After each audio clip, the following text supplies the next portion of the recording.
Well, when we were growing up, we all learned, unfortunately, I think, that when you got caught doing something wrong, you got punished.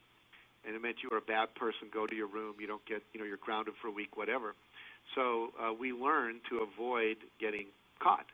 And so basically when we unfortunately, we've applied that to self-awareness, catching ourselves doing self-destructive behavior. I used to do parenting workshops, and I used to have to always say in the beginning, look, I'm going to teach you lots of ways that parents unconsciously destroy the self-esteem of their children.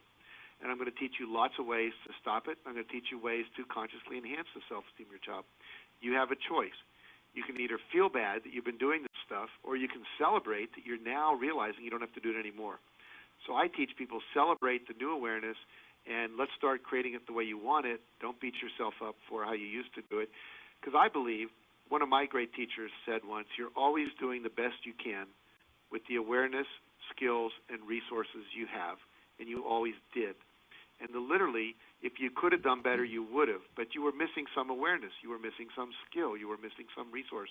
But now you have a new awareness. You have a new skill. You have a new resource. So now you can do better. And people almost always choose to do better when they can. And so we never blame people for the past. We simply say you were doing the best you could with the awareness, skills, and resources you had.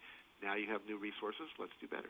People are always attempting to do that which they think will make themselves feel better.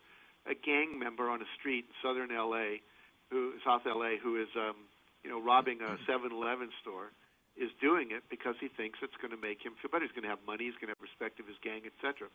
The problem is he doesn't have the same awarenesses of ethical training that you and I have.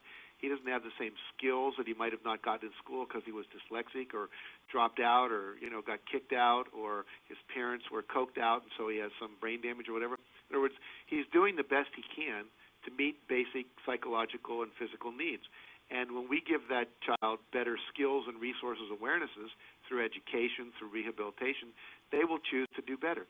But we can't expect them to do better ourselves or anyone else unless we have new skills, resources, and tools.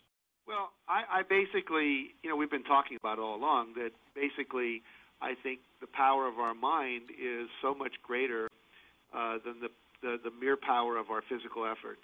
One person I interviewed recently said every hour of mental work is worth 17 hours of physical labor in terms of producing manifested results in the world. Now, I don't have a way to validate that statement yet, but a lot of people who are spiritually aware and who've been in this world of, manifestation with less effort and so forth, and there are a number of people out there teaching that right now, law of manifestation, all that stuff, that basically there seems to be a coherence in the field of theory that this is the way it is.